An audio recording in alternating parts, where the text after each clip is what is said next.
So I know I'm a little bit late to the game on this one, but unfortunately there's been some utility work going on in my area, and therefore my power hasn't been very consistent. But I definitely didn't want to miss the absolute insanity that we've been seeing from people on the right ever since Donald Trump was nearly assassinated. Republicans are clearly trying to blame Democrats for their supposedly violent rhetoric, even though we know for a fact that it's people like Donald Trump and elected Republicans that have used violent rhetoric and even calls to violence for the past, 8 to 10 years or so? But it's not Democrats that are out there carrying out mass shootings in the name of great replacement. It's not Democrats who are praising others for body slamming reporters. And it's definitely not Democrats who are out there cutting Western-style ads shooting at Joe Biden and Nancy Pelosi. No.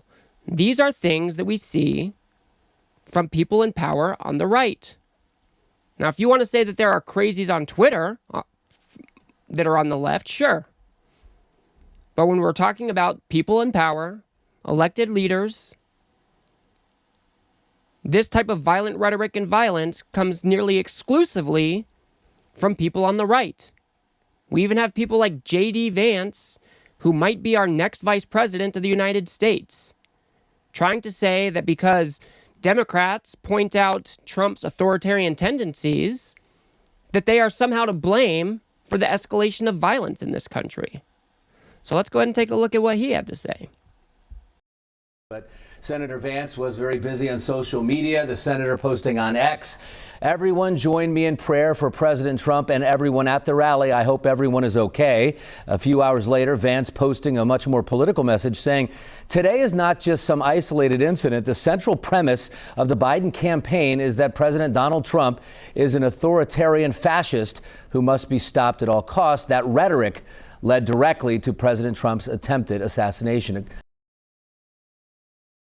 Is this dude absolutely insane? Donald Trump did try to overturn a free and fair election in 2020. Is that not authoritarian? Donald Trump did try to use his Justice Department to go after his political enemies without a shred of evidence to do so. Is that not considered fascist? J.D. Vance should know better here. He once called Trump America's Hitler. It's absolutely insane that he wants to use this type of rhetoric, something that is true, and try to use that to blame Democrats for what we, as we know of now, a registered Republican tried to kill Donald Trump. How does this make any sense? We even have people like Tim Scott who are trying to say that it's Democrats who are the ones that foment violence. Can any of these people point to a shred of evidence of that being the case? Let's go ahead and listen to what he had to say.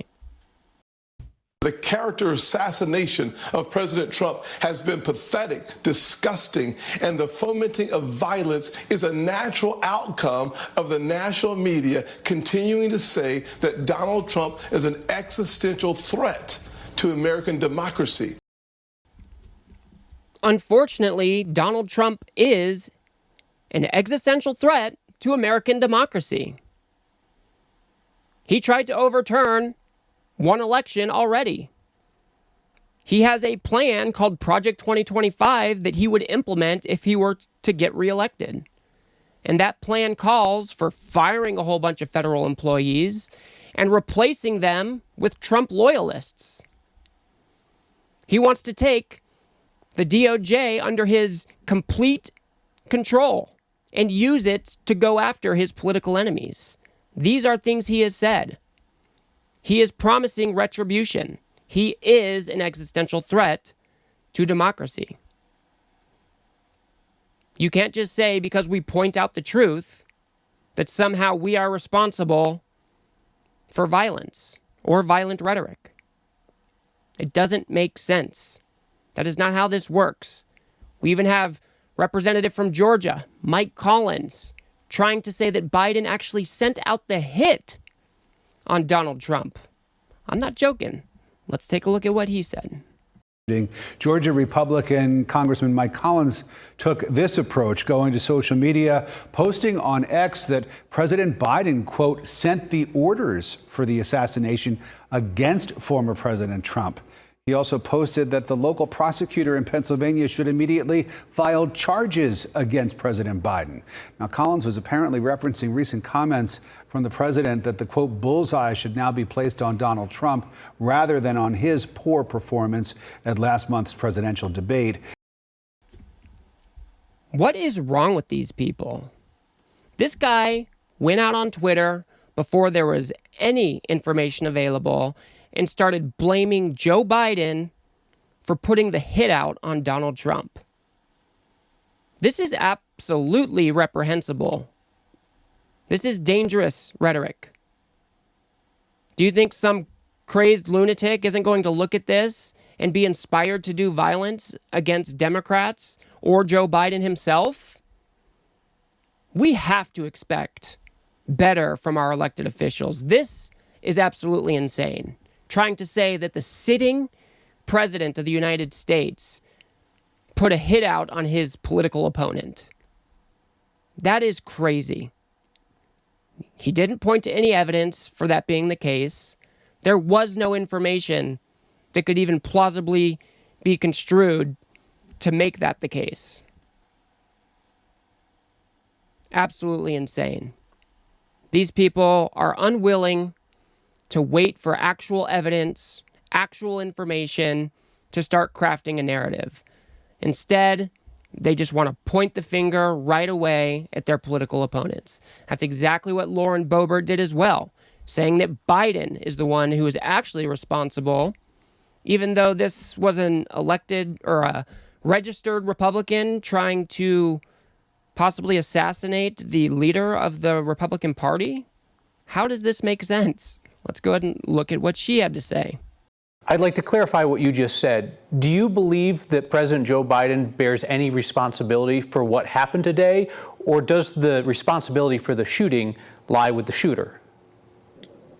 I do believe that Joe Biden is responsible for the shooting today. Kyle Clark, an innocent supporter of President Trump, someone who loved President Trump and was there exercising their right to support him, lost their life today. Everyone who has called him a fascist, everyone who has called him a threat to democracy, who said that he should be put in a bullseye, as Joe Biden said, they need to have some very deep reflection tonight before another tragedy like this takes place.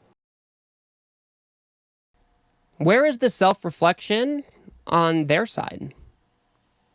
Why aren't they taking a day or two and analyzing some of the rhetoric that are used by elected Republicans or conservative voices?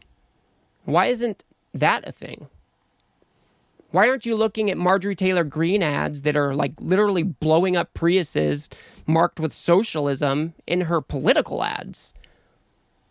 Is that not violent?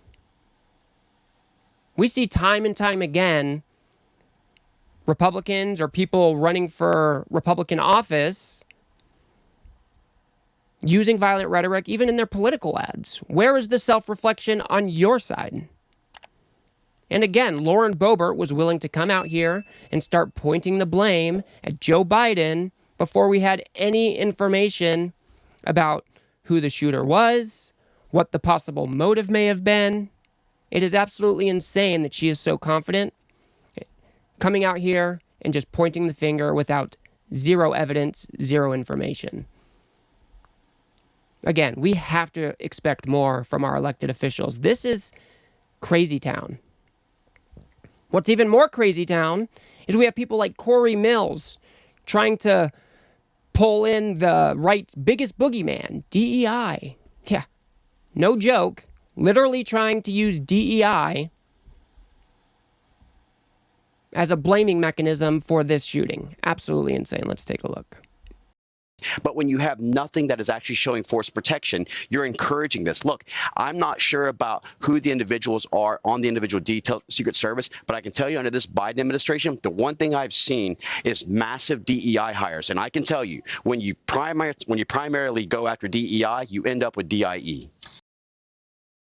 How long do you think it took him to come up with that little slogan? When you use DEI, you get DIE, die. Jeez, he looks so proud of himself too. I mean, this is absolutely pathetic. How is it that Republicans always find a way to rope in DEI, the most thinly veiled racist dog whistle, to every situation? They even did this when the Key Bridge collapsed. They tried to blame that on DEI as well. What are they doing? I am just dumbfounded. Why are Republicans continuing to elect people like this to our government? What value does this type of commentary provide to the overall political landscape? All it does is riles their base up, hoping that they, get better turnout in November? I don't even know the logic here. And Jessica Tarlov from Fox does an excellent job calling this double standard out and pointing out that it is Trump himself that has inspired violence, yet there are zero Republicans calling him out for his violent rhetoric and his calls to violence. Why is that? Let's see what Jessica Tarlov had to say. Nobody who's being an honest broker can possibly believe that the Democratic rhetoric is the problem here. So if the issue is that we're saying all the time that he's like Hitler and he's a threat to democracy, and by the way, J.D. Vance has also said that he's like Hitler, and I guess he's redeemed now, but Donald Trump sent a fundraising email just last week that said Joe Biden is a threat to democracy. And only one of these candidates has inspired people who sent pipe bombs to leading Democrats across the country, who has inspired mass shooters. Talk about firing up the base. Donald Trump has been doing that since 2016. Remember when he said the Second Amendment people could take care of it? When he was talking about Hillary Clinton abolishing the Second Amendment and she'll get to appoint judges. He talked about, remember that congressman from Montana who body slammed a reporter and he said, he's my type. He retruthed or whatever it was, a video of Joe Biden hogtied just back in my... That was hilarious. Yeah. Oh, that's Your examples are so tiny. No, they're We're not. talking about an attempted assassination that left a man dead. A shooter groomed and incentivized by a drumbeat of demonization. You have no idea what can that call people. registered Republican You can call was. people. It is absolutely insane to me that Gutfeld's only response there to President Joe Biden being hogtied in the back of a pickup truck was just to brush it off and laugh, saying, that's hilarious. Isn't that kind of the point? This is the problem. Having a president hogtied in the back of a pickup truck is a violent message. That would be considered violent rhetoric or violent messaging. And Gutfeld just wants to brush it off and say, that's hilarious. That is the point. These are the things that we are hearing from people on the right. The violent rhetoric is coming mostly from that side. And especially when we're talking about elected officials and prominent conservative voices with power, that is where it is coming from. That's why we aren't seeing many examples of elected Democrats or prominent Democrats using this type of rhetoric, because it does not happen. You might be able to point to a couple one-off scenarios, but this is not a staple on the Democratic side. It's absolutely pathetic that Republicans are trying to blame all of this violent escalation on Democrats when the call is coming from within their own house. Maybe they should take a step back and consider the violent rhetoric, the calls to violence that they use that might inspire acts of violence like we saw against Donald Trump. We can do better, people. We are all Americans. We should all be fighting for a better future for all of us. We do not need to tear the other side down. Political violence should have no space to thrive here in the United States. It is unacceptable, and we should be able to do better. I love my fellow Americans. There's no reason for me to use violent rhetoric against those I disagree with. And I would hope that Republicans start to realize that they don't need to do the same thing either. We all just want what is best for us and our families. I want what's best for all Americans.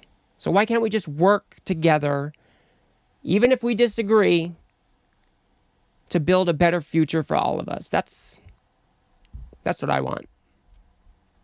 That's why you're not going to hear me using violent rhetoric towards conservatives. But that's going to do it for me on this one, folks. If you got anything out of this video, if you could remember to smash that like button and hit subscribe, maybe share it with a friend or two, I'd very much appreciate that. If you think I got something wrong, or if you disagree with me on something, feel free to drop a comment below. And if you want to see an actual, thinly veiled threat from the leader of Project 2025 and the Heritage Foundation, go ahead and watch that video on the screen now. And I will see you guys on the next one.